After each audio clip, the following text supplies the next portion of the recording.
A Central 3 apresenta o Cinema Nacional em Revista. É o Central Cine Brasil.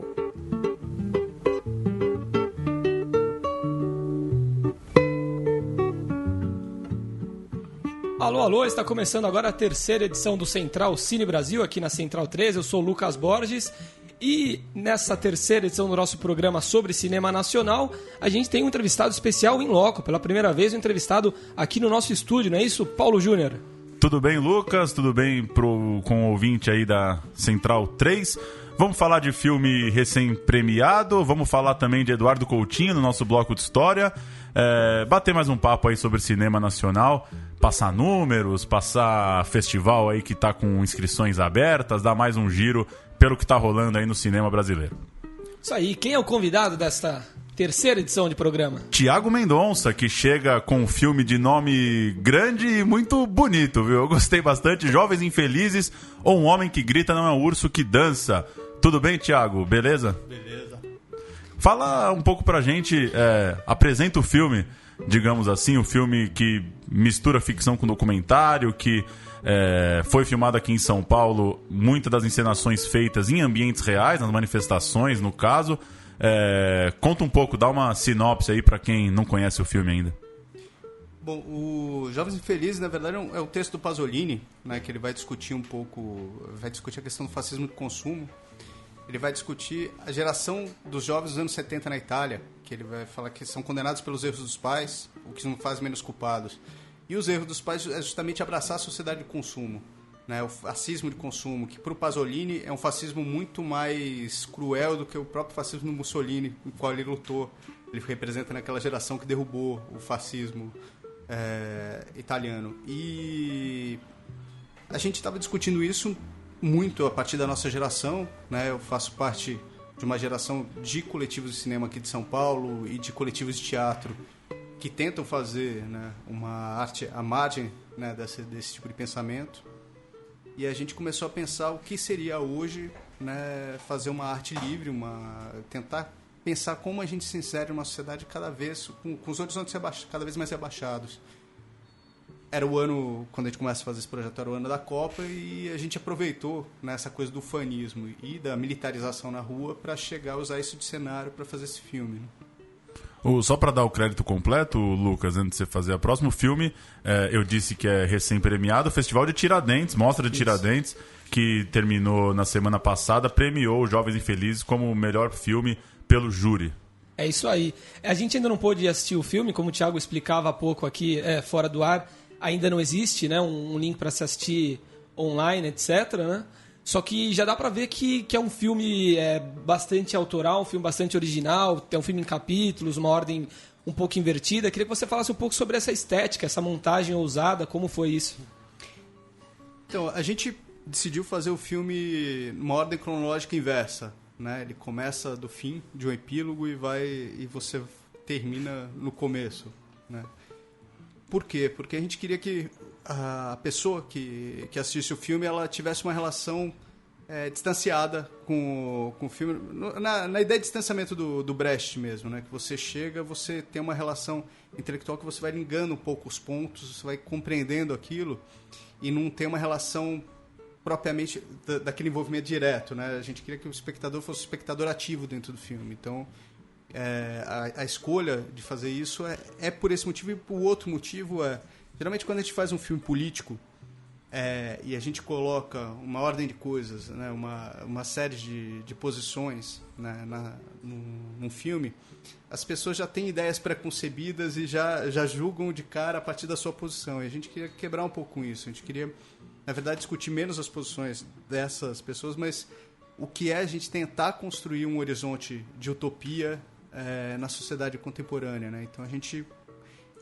essa estrutura ela vem um pouco por isso, assim. Lógico, como a gente também envolve muitos grupos de teatro, o Brecht era uma referência forte pra gente, né? Pra gente tentar pensar até essa estrutura capitular, né? Uma coisa muito também que vem do Brecht, né?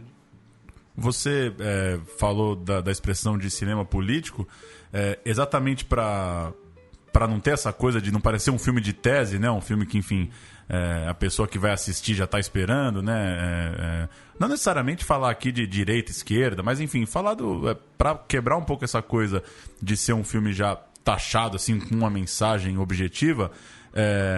Fala um pouco de como que isso se reflete na filmagem para você, como fazer isso na hora de se relacionar com os atores, na hora de filmar em ambientes reais. Imagino, por exemplo, que durante uma encenação no meio de uma manifestação, curiosos vêm perguntar, pessoas vêm querer saber por que essa galera está fazendo, eles são a favor da manifestação, eles estão tirando onda de alguma coisa, enfim, como que isso também se situa no mundo real na hora de filmar ali? Bom, a maioria dos artistas que estão envolvidos são também artistas militantes, enfim, anarquistas, comunistas, mas enfim, pessoas de esquerda que estão envolvidas nas manifestações de uma forma ou de outra. Tem uma cena, por exemplo, que a gente está fazendo o bloco de frente do Cordão da Mentira. A gente faz parte do Cordão da Mentira, de fato, que é um bloco de carnaval que sai no 1º de abril, lembrando, né, as heranças do golpe civil-militar de 64.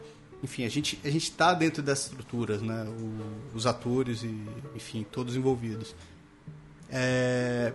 Mas, talvez, acho que a posição que a gente tem, em termos de política, é de que, e até da estética que a gente vem buscando, é de que talvez a gente, ao invés de tentar dar respostas, a gente deveria começar a tentar fazer as perguntas certas, né? E eu acho que o filme, nesse sentido, ele pergunta muito qual é a sua utopia, né? E ele tenta buscar um pouco esses caminhos que são caminhos erráticos. A gente sabe que a gente vem sendo derrotado e vem empilhando derrotas, né? A gente entende o lugar que a gente está enquanto...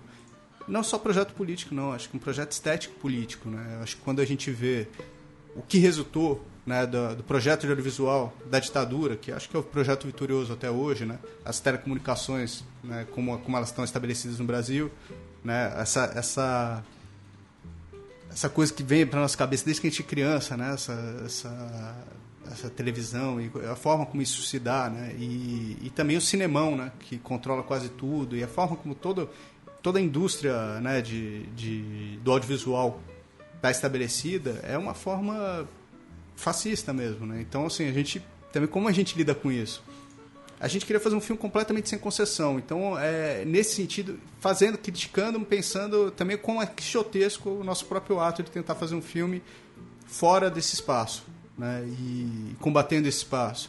Então, a gente não tem nenhum problema também de se auto-ironizar, de pensar um pouco pensar a nossa situação com ironia, né, e rir de nós mesmos, mas ao mesmo tempo tendo uma profunda paixão pelos personagens que somos nós e não somos, né, do filme, porque com todos os momentos, inclusive às vezes patéticos que eles vivem, a gente tem uma profunda identificação com essa posição que eles têm, né?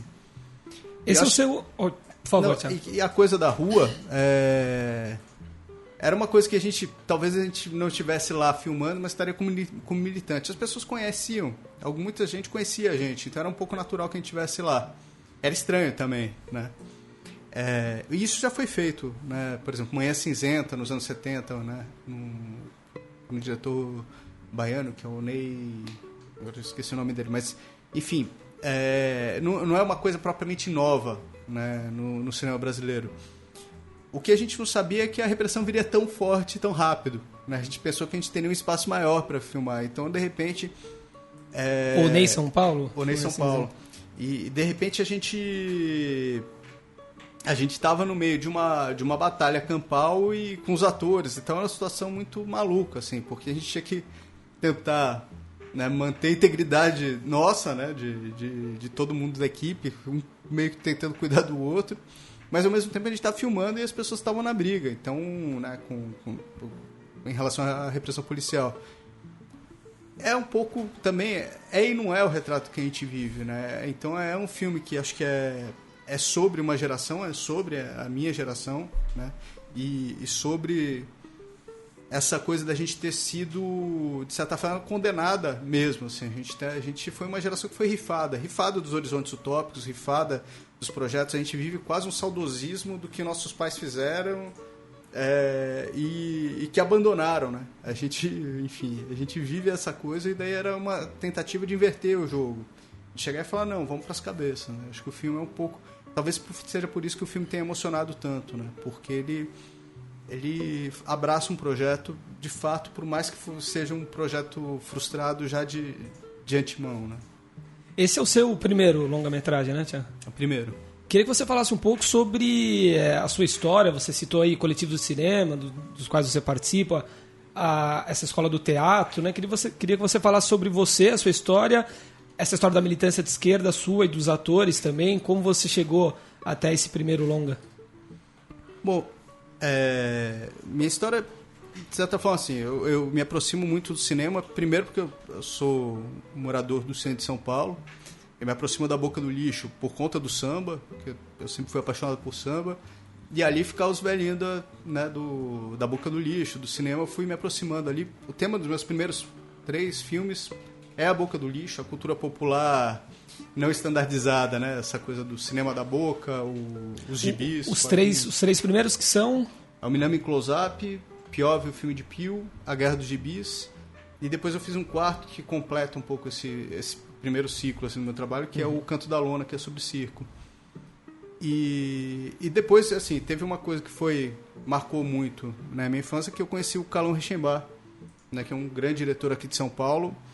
E nos anos 90 ele estava lançando Alma Corsária. Foi vendo Alma Corsária, vendo um filme, né, anarquista, maluco, muito pessoal, sendo feito no momento que ninguém fazia cinema brasileiro, né? Ele lança acho que em 92, se eu não me engano. E, enfim, eu era muito moleque, fui ver esse filme no cinema.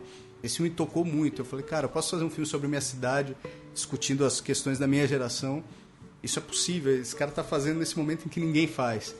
Daí, a partir daí, eu falei, cara, eu vou fazer cinema um dia. Assim, acho que o Carlão foi fundamental para fazer isso, e inclusive eu homenageio, né, ele no filme. Na época ali você tinha quantos anos?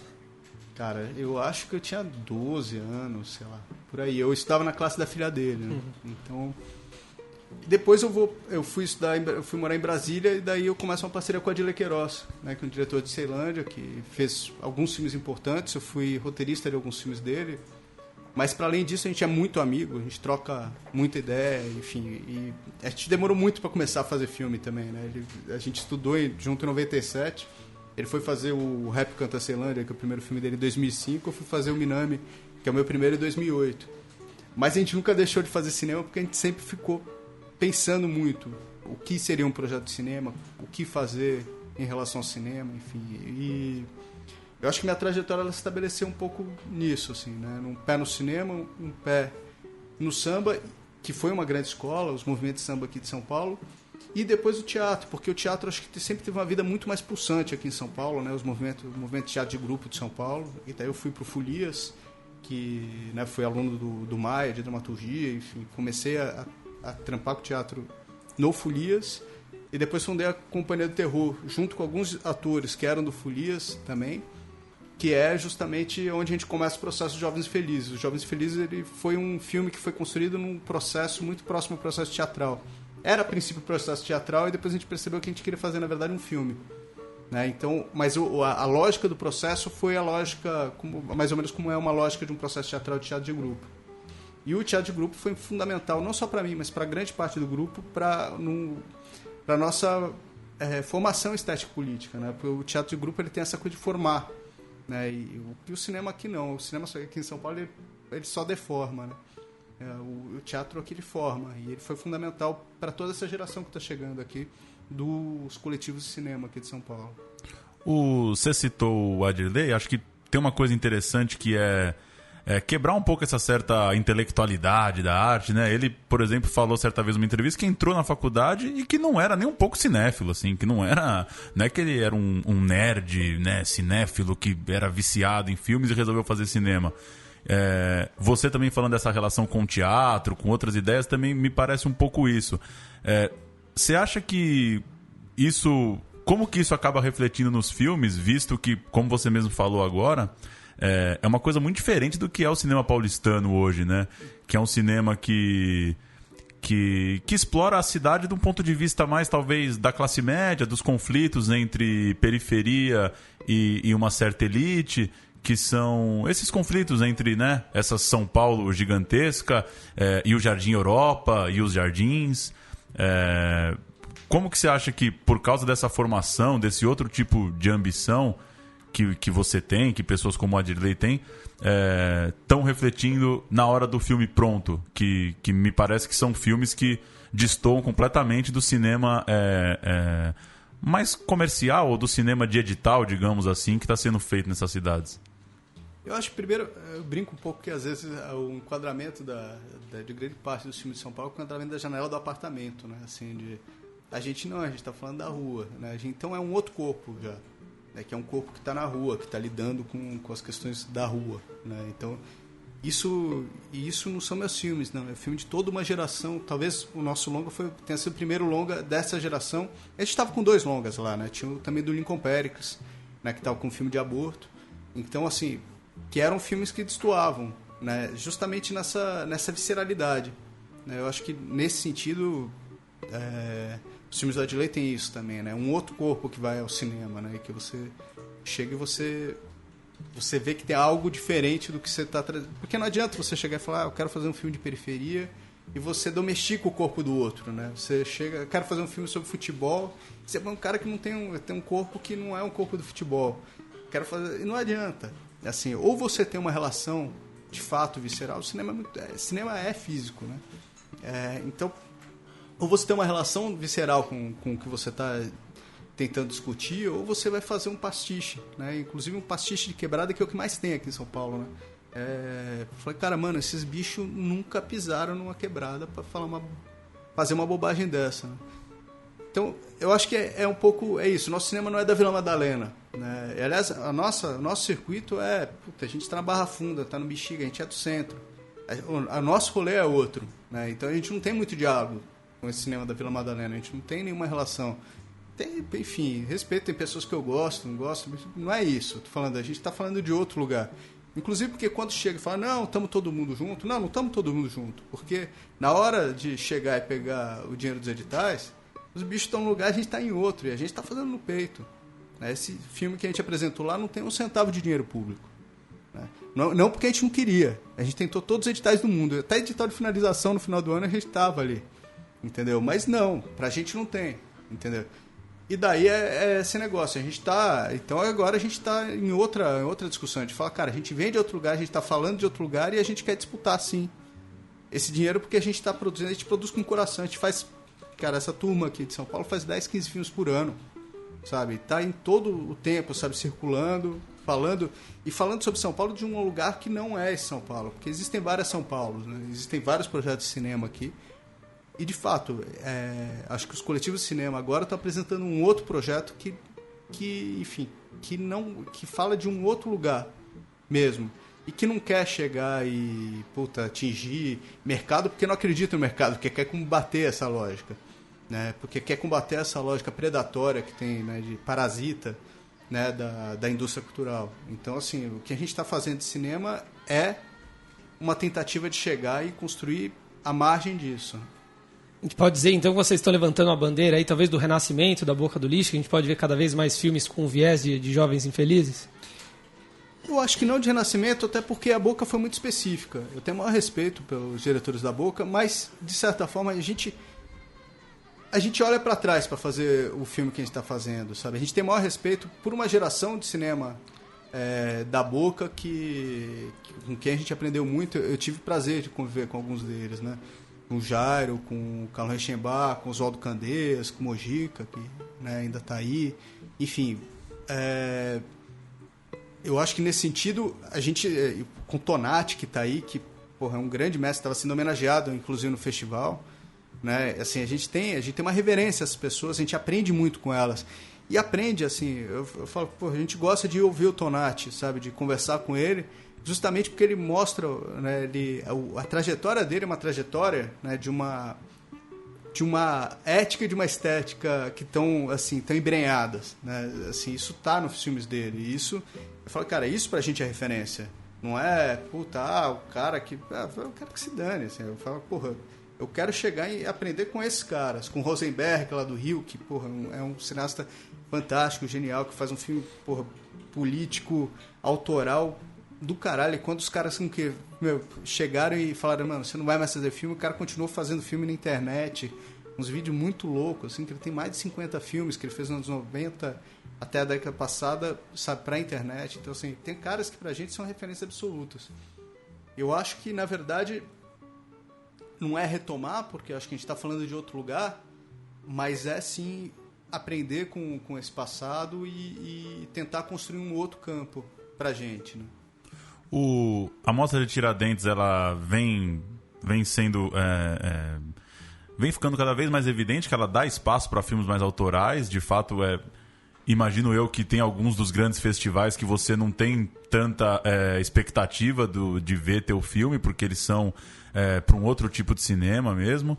Eu queria que você falasse um pouco dessa linguagem, da recepção em Tiradentes, de como que você vê o filme dentro de um panorama mais nacional, misturando tudo agora. Pensando filmes aí que...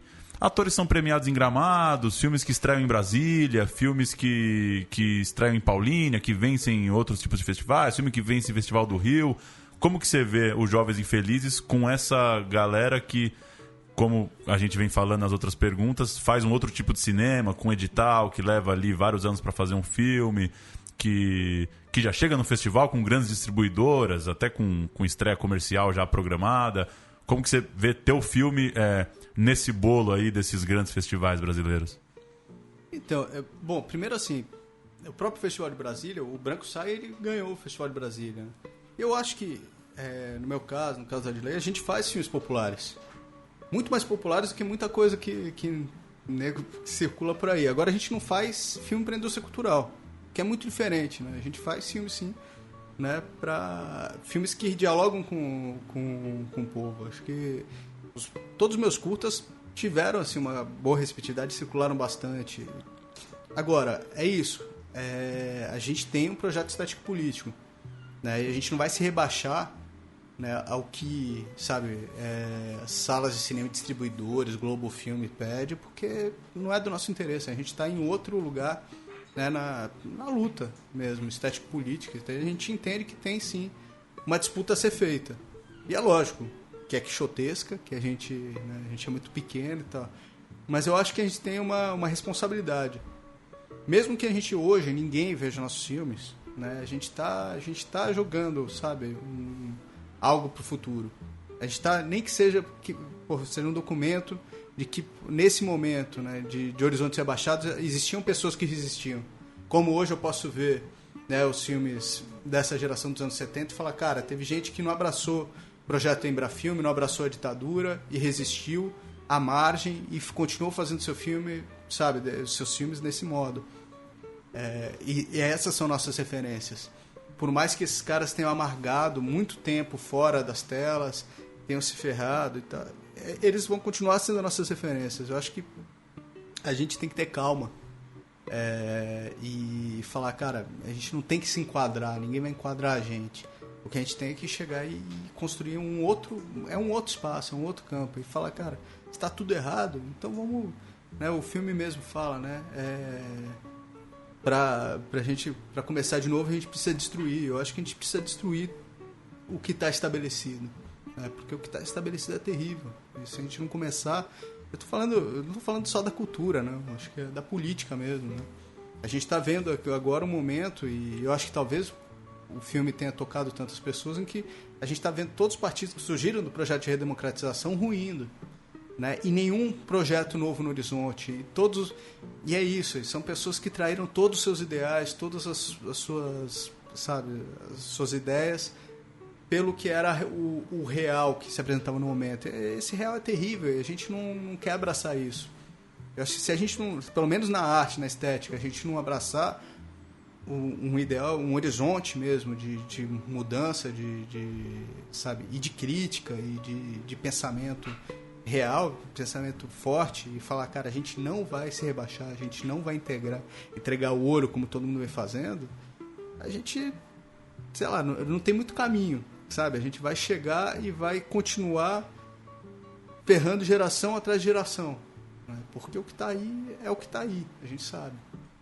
A experiência na mostra de Tiradentes, como foi? Houve esse choque realmente de escolas, a equipe toda do filme praticamente esteve presente, né? Como foi essa experiência? Surpreendeu? Venceu o prêmio? Surpreendeu, a gente não foi com nenhuma expectativa de premiação, a gente foi com uma expectativa do que seria um embate, do que seria a mesma aceitação ou não do filme, que a gente não fazia ideia. A sessão acabou sendo muito bonita mesmo, assim, sabe? Pessoas choraram ao longo do filme, riam muito, enfim, aplaudiram, teve pessoas que aplaudiram de pé, foi um pouco catártico, assim, sabe? E foi uma coisa bonita que no final da sessão, sabe, pessoas de outra geração vieram abraçar a gente, agradecer, acho que foi, né, Paula Gaetan, companheira do Globo, falou que vocês não têm ideia da importância do que vocês fizeram. Então, assim, pra gente foi muito tocante. O debate no dia seguinte foi muito interessante, de pessoas que têm posições completamente diferentes das nossas, mas estavam tocadas por coisas que talvez a gente não enxergasse. Porque daí, a partir do momento que você também entrega o filme, né, pro público, o filme não é mais só seu, né? Ele passa a ser a fabulação que as pessoas fazem em cima do filme, as reflexões que fazem em cima do filme, fazer parte também do filme. E eu não sei, acho que pra gente foi isso, já era a maior recompensa, assim, pra gente. A gente tava muito eufórico. Na premiação, e a gente não era favorito ao prêmio, inclusive, né? Tanto é que você vê a capa da Folha que fez a matéria para outro filme já, porque eles tinham certeza que era, né? Todo mundo tava com outra expectativa. E quando a gente foi premiado, de fato, assim, foi uma festa, assim, foi uma coisa muito doida. E também porque a gente chega no festival, é isso, uma equipe inteira, mas uma equipe que não é aquele corpo do festival. A gente é um corpo estranho lá. É isso, né? Um indião grandão, o outro, sabe, um negro rasta e tal, e todo mundo, sabe, tomando cachaça, tirando onda, dançando, com outro tipo de se colocar e de falar, que não é propriamente o que o pessoal está acostumado lá, né? Porque, infelizmente, o mundo do cinema né, um mundo branco, de classe média, burguês. E eu acho que quando a gente fala, né, a gente precisa chegar e falar sobre, não, a gente não tem que só falar a gente tem que ouvir os caras falando. Acho que por isso que o Adley é tão importante, o Lincoln Pericles é tão importante, né? E isso pra gente foi muito legal, assim, porque quando a gente sobe no palco é um outro corpo subindo no palco, né? Quando a gente fala as coisas que a gente tem que falar, quando a gente dedica o filme às Mães de Maio, né, que são nossas madrinhas e são, né, pessoas que a gente luta junto aí, que tá fazendo 10 anos agora dos Crimes de Maio, né? E assim, e são referências pra gente, né, de construção, inclusive simbólica, porque elas constroem simbolicamente, porque essa construção não tá só na arte, ela tá na vida, né? E a gente tá falando de arte e vida o tempo todo. Quando a gente pode chegar e vivenciar isso, pra gente foi uma experiência muito intensa mesmo, assim. Acho que o festival pra gente foi nesse sentido, foi catártico mesmo. Fazer uma última da minha parte, apesar da gente, enfim, já falou um pouco disso, mas ir para um lado um pouco mais pragmático da coisa, o que você tem pensado de distribuição, de cinema comercial, ainda que o filme não fez a carreira tradicional aí de edital e esse tipo de caminho, o que você pensa em termos de exibição? Tem alguém na equipe, por exemplo, ou mesmo você, que às vezes passa um pouco por aquilo, mas seria legal estrear também, né? Estrear, sei lá, 10, 12 capitais, ver o filme aí num circuito que seja alternativo. Se você tem também uma relação próxima de cineclube, de repente, ou se você curte essa ideia também de, chegou um determinado momento, tá na TV, solta na internet e vamos distribuir de forma mais democrática e livre. Como que esse trabalho de produção dialoga agora com essa parte de as pessoas assistirem o filme também? Eu acho que agora a gente vai, enfim, ainda vai começar a circular, né? A gente acabou de estrear, enfim, ainda vai começar a circular em alguns festivais, depois a gente vai pensar sala por sala, como fazer. Mas é isso, a gente vai fazer, a gente faz, né? O máximo esforço possível para passar a maior quantidade de lugares possíveis. É difícil porque o filme não é livre, né? Eu não sei qual que vai ser a censura dele, espero que seja 16, mas é um filme que tem, enfim, tem cenas mais fortes, então não sei, assim, a circulação não dá para eu passar em qualquer lugar, a qualquer momento, a céu aberto, enfim, a gente vai ter que pensar como fazer isso Porque a gente faz muito isso também, de todo um circuito popular com os nossos filmes e tal, que esse filme a gente vai ter que entender como isso se dá. Mas não sei, acho que é uma coisa que a gente vai começar a pensar agora, assim. Sabendo que é isso, assim, a indústria tal qual tá posta não é pra gente, que a gente vai ter que chegar e cavar nosso passo. Mas o que eu achei legal de Tiradentes é que muitas salas pequenas, de lugares diferentes, já se ofereceram a passar o filme. E pra gente isso é legal. Fantástico. Só sobre o financiamento do filme, você disse que tentaram editais, não foi possível. Como vocês bancaram esse filme?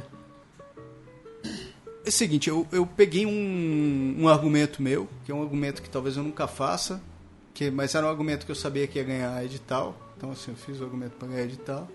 Tirei dinheiro dos caras, a gente tirou 40 mil e fizemos o filme. Entreguei o roteiro, como tinha que entregar, mas fiz um filme. Porque eu sabia que se eu chegasse e falasse o que eu queria fazer, prefeitura, governo do estado, governo federal não dariam. Existe, né, uma censura estético-ideológica, né, nesses circuitos, né?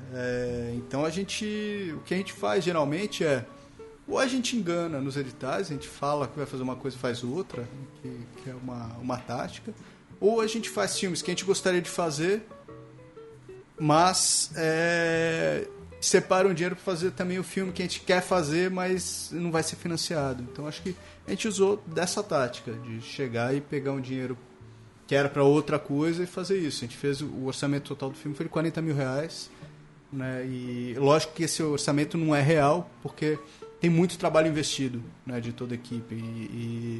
E às vezes falar R$40 mil parece que é porque o diretor, o produtor executivo, os caras são muito foda. Não é verdade. É porque a equipe inteira trampou muito, né, e investiu dinheiro, investiu trabalho lá.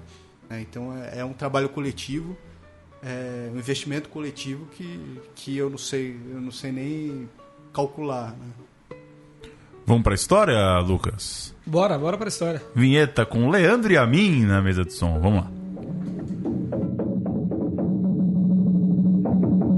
A história do cinema brasileiro.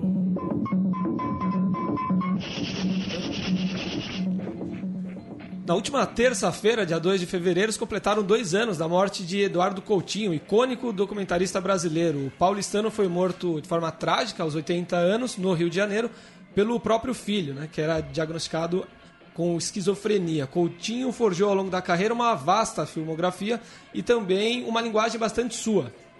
Passar por alguns documentários do Coutinho, Babilônia 2000, Edifício Master, Peões, Jogo de Cena. Todos eles transparecem a obsessão do diretor em questionar personagens, na maioria dos casos comuns, e registrar os seus relatos. Uma pergunta clássica do Coutinho: a troco de que as pessoas vão ver o trabalho de um cara que só filma gente falando? Pergunta essa que está registrada por Carlos Nader no documentário Eduardo Coutinho, 7 de outubro. Nesse filme, feito pelo Sesc, o Carlos Nader inverte o jogo, entrevista o Coutinho com a própria equipe do Eduardo Coutinho. O primeiro documentário da carreira do Coutinho foi Cabra Marcado para Morrer, um clássico de 1984, que na verdade resgata uma história semi-documental do líder camponês João Pedro Teixeira, assassinado em 1962 no interior da Paraíba. O Coutinho, naquela época, desbravava o Brasil com o Centro Popular de Cultura, o CPC, da UNE, União Nacional dos Estudantes, e ele se confrontou com esse drama do João Pedro e decidiu gravar, usando os personagens reais da trama como atores. Infelizmente, com o golpe militar de 64, porém, os trabalhos foram interrompidos pelas forças policiais, que se preocupavam ali com o suposto potencial subversivo daquele set. Imaginavam que tinham cubanos no meio do set, que eles iam fazer o golpe ali no meio do interior nordestino. Pois é, 17 anos depois, no reencontro dos personagens, Cabra Marcado ouve lembranças das filmagens de 1960 e descobre o que se passou com aquelas pessoas durante uma espécie de exílio do documentário. Coutinho, antes de Cabra Marcado, já tinha participado da equipe de outra obra-prima, o CPC 5 vezes Favela. Também fez longas ficcionais entre 75 e 84, trabalhando depois no Globo Repórter. O último documentário dele lançado foi As Canções, em 2011. E em 2015 foi lançada também Últimas Conversas, uma obra já póstuma, Coutinho entrevistando, né, os adolescentes, mas já sem participar da fase de montagem. Aproveitar o Thiago aqui então, tem alguma relação estabelecida com os filmes históricos do Coutinho? Algo de linguagem ali, algo do jeito dele de fazer os documentários que te influencia ou, pelo menos, sei lá, te provoca a pensar em cinema? Eu acho que o Coutinho é essencial, né? O Cabra Marcado é um documentário que é o documentário talvez mais importante, né, do cinema brasileiro, no sentido de chegar e dar conta de uma experiência histórica que é única, né? Então, mas o Coutinho também ele tem essa inversão que ele faz na carreira dele, né, era o intelectual falando ao povo e de repente ele fala, não, eu tenho no próprio Cabra Marcado, eu acho que esse é muito marcante, não, eu começo a fazer um cinema dialógico, né? Ele começa a ouvir, fala, não, eu tenho que parar de falar, eu tenho que ouvir. E esse processo você vê ele sendo formulado no próprio filme, né? O Cabra Marcado é um filme que colhe os cacos, né, de uma geração que foi rifada, né, em 64. Acho que é um filme belíssimo. E eu acho que toda a obra do Coutinho ela ensina a gente uma ética do ouvir o outro, uma ética da relação que é fantástica. Assim. Que o Coutinho, a forma como ele consegue, as coisas que ele consegue chegar e pegar das pessoas nesses diálogos que ele estabelece a partir do Cabra Marcado, ensina muito, fez toda uma escola de documentário que é importantíssima aqui no Brasil, né? Acho que o Coutinho é uma referência absoluta no cinema brasileiro. Interessante que o Cabra Marcado ele acabou ganhando uma espécie de continuação, né? O Coutinho ele ia reencontrando os personagens frequentemente ao longo do tempo e um pouco antes de morrer encontrou a Elizabeth Teixeira, que é bem retratada no documentário, a esposa, a viúva do João Pedro, né? Então, por mais que isso não tenha virado filme, acho que está num DVD especial. Está no DVD comemorativo, acho que do ano passado, do Cabra. Então a gente tem uma espécie de continuação do documentário. Também. Isso tá no YouTube também, para quem quiser assistir. E é uma coisa interessante, o Coutinho por muito tempo, inclusive nesse filme do Carlos Nader, no 7 de outubro, ele fala muito sobre não voltar ao lugar do crime, sobre a rotina ser insuportável, né? Ele tinha essa neura de eu quero encontrar o cara e ter aquele momento mágico de falar com ele com a câmera ligada e aquilo que me interessa. Mas nos últimos anos de vida ele já estava flertando mais com esses reencontros, né? Sim, saudosismo, né? A própria matéria da Folha de São Paulo nessa semana, falando dos 2 anos da morte dele, traz pessoas que trabalharam com o Coutinho dizendo que ele estava em vias de voltar a visitar outros personagens históricos, não sei, de repente fazer um filme com... Existia uma ideia, né? Com novas entrevistas, ou visitar um filme em específico, mas me parece que eram anos que ele estava se reencontrando com a obra dele. Infelizmente, esse retorno acabou interrompido. Exato. E nesse trecho de Eduardo Coutinho, 7 de outubro, que a gente vai ouvir agora, ele fala sobre a experiência rica desse encontro único, né? Que ele chama com uma experiência quase erótica. Né? Ele chega a brincar, né? Que como ele, um cara velho, consegue ter a atenção, às vezes, de uma mulher jovem, né? Uhum. Brincando que... equivalendo mesmo, trazendo a entrevista para um patamar de sedução ali. Acho que ele foi um dos melhores para fazer isso mesmo. Vamos ouvir. O que é fascinante na coisa aqui? É uma pessoa que fala. Quem vai ver uma pessoa que fala? Que, na verdade, essas relações, na verdade, são relações eróticas. No sentido amplo da palavra. Eu estou plenamente convencido que isso é verdade. Num sentido que não se usa, mas realmente são relações de corpo. Uhum. E é isso que faz que, de repente, que uma velha ou uma garota de programa que está com o joelho colado em mim, não importa isso. Ela fale comigo. Ao contrário, e cada vez menos erótico no sentido tradicional, pela minha velhice, entende? Já é intergeracional pelo fato do Coutinho ser uma pessoa que tem 80 anos e se relacionar com o mundo, com todas as gerações. Quer completar alguma coisa do Coutinho pra gente ir pras notícias? O Thiago se lembrou aqui no episódio. Uma vez eu fiz um curso com o Coutinho e eu perguntei pra ele de uma passagem, era um filme sobre 100 anos de abolição, acho, um fio da memória, que ele entrevista o Aniceto do Império, que, enfim, é um sambista, um dos grandes partideiros, né, da história do samba. E o Aniceto tá bem velhinho, acho que tá no asilo, cego já. E daí o Coutinho vai entrevistar com ele e o Aniceto começa a tirar barato da cara dele, assim, falando, não, mas o senhor é tanto quanto inocente, né? E vai... E daí eu perguntei pro Coutinho de como era isso. E daí ele falou assim, no documentário tem hora que... quando você se dá mal, o filme se dá bem. Né? Para mim isso foi muito importante, assim, eu ouvi isso no meu segundo filme, no POV. Toda a estrutura do filme eu usei a partir dessa ideia, assim, né? Estruturei todo o filme nessa ideia. No Peões tem uma coisa que lembra um pouco isso, que é quando o personagem pergunta, fica um silêncio, o personagem pergunta pra ele, o senhor já foi peão? E ele coloca isso na montagem do filme, né? Acho que reflete um pouco esse incômodo, né? De ser confrontado pelo personagem. Dá um giro pelas notícias da semana, então? Bora. Cerca de 500 obras foram destruídas durante o incêndio na quarta-feira na Cinemateca Brasileira, que fica aqui na Vila Mariana, Zona Sul de São Paulo. Segundo a coordenadora geral da entidade, Olga Futema, todo o material perdido era original.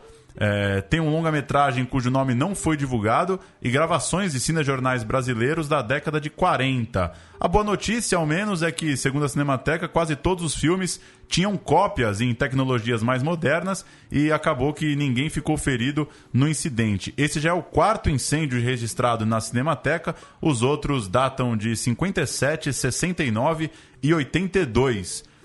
Dá para prever já, praticamente. A cada 25 anos... Esse é o período de distância entre cada um?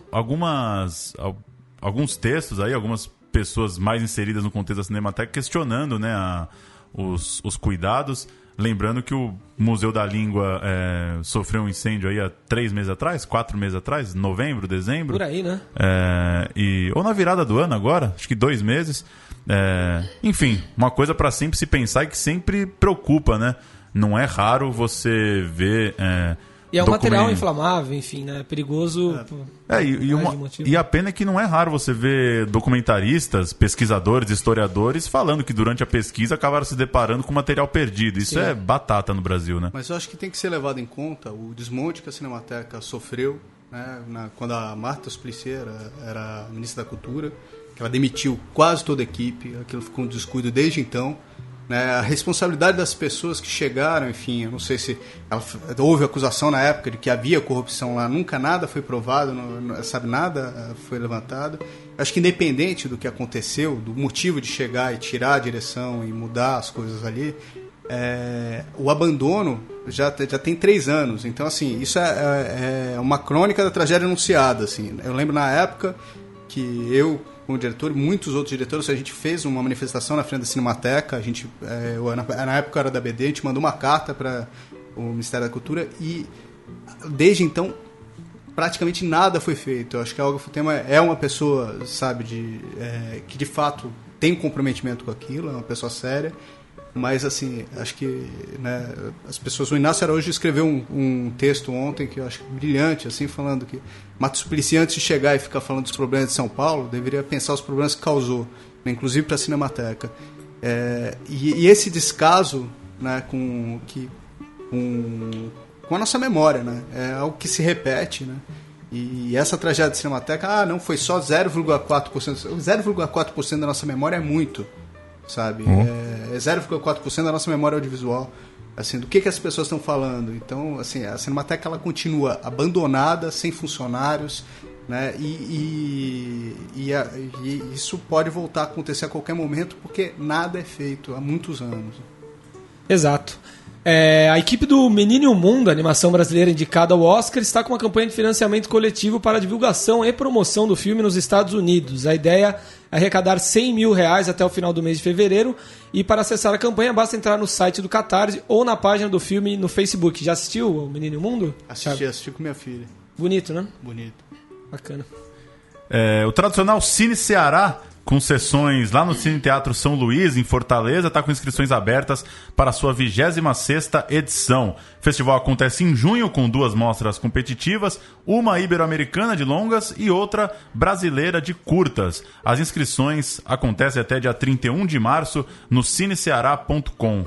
Os 10 Mandamentos, o filme, chegou aos cinemas na quinta-feira, 28 de janeiro, e vendeu pouco mais de 2 milhões de ingressos até domingo, com faturamento de 24,22 milhões de reais, segundo dados da consultoria Comscore, divulgados na segunda-feira, dia 1º. A adaptação da novela da Record superou a abertura de Tropa de Elite 2 de 2010, que na época vendeu quase 1,3 milhão de entradas em sua estreia, considerando apenas de sexta a domingo, já que os filmes chegavam às telas apenas na sexta-feira naquela época.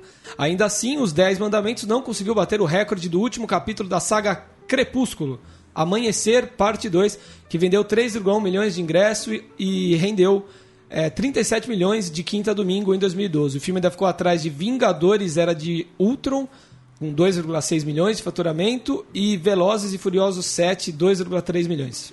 E a gente tá falando todas as semanas, né, dessa proposta da Record, em parceria com a Igreja Universal, dessa distribuição de ingressos. Os relatos não são poucos de ingressos esgotados para salas vazias, pessoas andando em shoppings, como o Shopping Bourbon da Pompeia, e sendo abordadas no meio do corredor, ganhando ingresso para assistir o filme. Presente de Deus, né? Uma loucura, né? Não dá nem muito para falar. Imaginar que uma televisão, em parceria com uma igreja, estão querendo se propor a fazer o maior lançamento do cinema do Brasil, é ver que o sistema e as possibilidades dele não se esgotam, né? Os caras querem mexer com o cinema agora também. A Record anunciou nos últimos dias que abriu um departamento de cinema. Parece que o pessoal interno lá da TV está bastante empolgado com a possibilidade. E, enfim, é uma máquina de fazer dinheiro e fazer público, né? É uma oportunidade para os jovens infelizes aí ser distribuída aqui para Record. Assim, não tem erro, né? Eles, Cara, não tem erro, né? Você... a grana que fez o filme, compra o ingresso e volta na bilheteria, é uma roda gigante que deve estar todo mundo sorrindo não enquanto, dinheiro, né? enquanto a gente está problematizando, todo mundo está sorrindo numa mesa agora. É o moto contínuo, né? Tem uma música do Amigo Neto que fala, né? Tudo que acontece, se coloca Deus no meio, sim, Deus já deve estar de saco cheio. Que loucura, impressionante. Que maravilha. Chateau, O Rei do Brasil, filme dirigido por Guilherme Fonzi, que estreou finalmente em 2015 após longo imbróglio na fase de produção, levou cerca de 70 mil pessoas aos cinemas e chega ao Netflix já nesse mês, dia 20 de fevereiro, só 3 meses depois de estrear nas telonas. Muita gente esperava que seria um grande sucesso de bilheteria, Chateau, e chega muito rapidamente na principal plataforma, aí, pelo menos em número de assinantes e popularidade. 3 meses depois da estreia, já cai no Netflix o Chateau, dia 20 de fevereiro. Isso aí. Gostou do Chateau, Thiago? Não vi. Ainda não? Poderá ver em breve no Netflix. Eu gostei. E você, Paulo? Eu gostei do Chateau porque a gente falava um pouco, né, de uma certa caretice.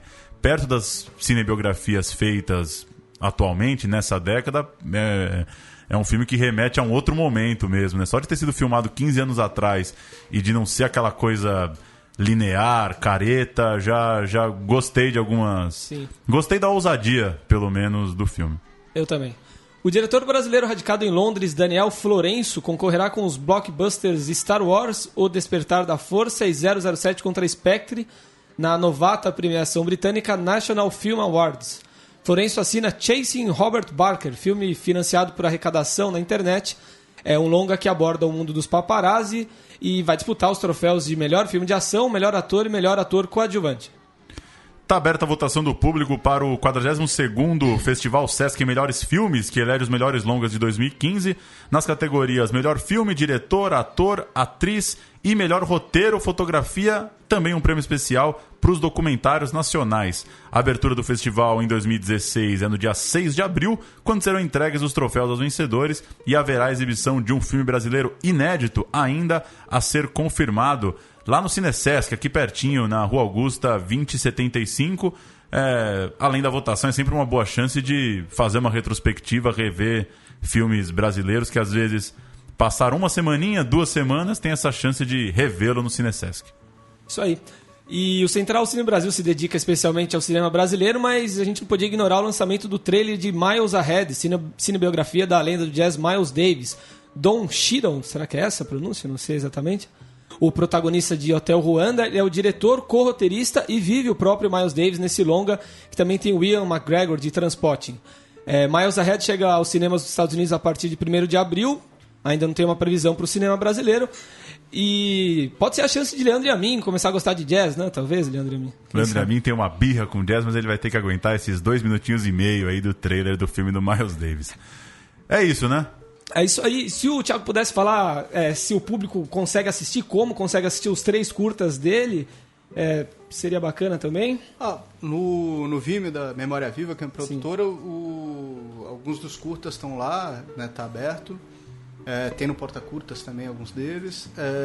E o Jovens e Felizes ele passa na Mostra Tiradentes de São Paulo dia 16. Abrindo a Mostra 16 de fevereiro agora. 16 de março. De março. Então, quem quiser, chegue lá que a gente vai... Aonde deve acontecer a exibição? Cine Sesc. Bacana. Legal. Bom, é isso. Valeu, Thiago. Valeu pela presença aí e seguimos acompanhando aí. Boa jornada com o filme.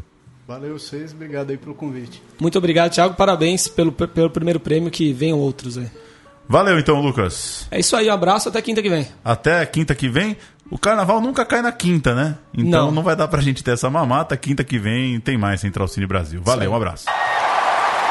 If you're gonna tell a story, come with some attitude, man. Miles Davis. My name's Dave Braden, Rolling Stone magazine. I'm here to do your comeback story. Okay, move back a little bit. Yeah. Don't send people to my house. You have new material. My material.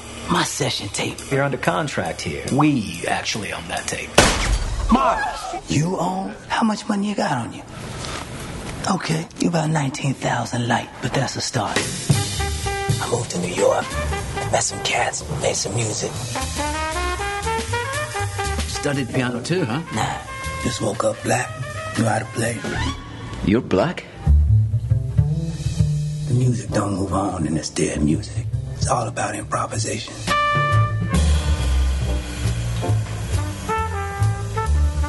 Francis, I'm gonna send a plane to pick you up. I need you. I love you. Somebody stole my tape. What? You call him right now. Tell him you're coming over. Can't take y'all over there, man. He'll kill me. You don't do what I say, I'm gonna kill you. It takes a long time to be able to play like yourself. I gave up everything for you, Miles. I deserve better than this. Hey, hold it, buddy. Hold it. Do you have a ticket? You're looking at it. You trying to piss me off, man? You don't know what the word lose means, do you, Miles? I'm giving my music back.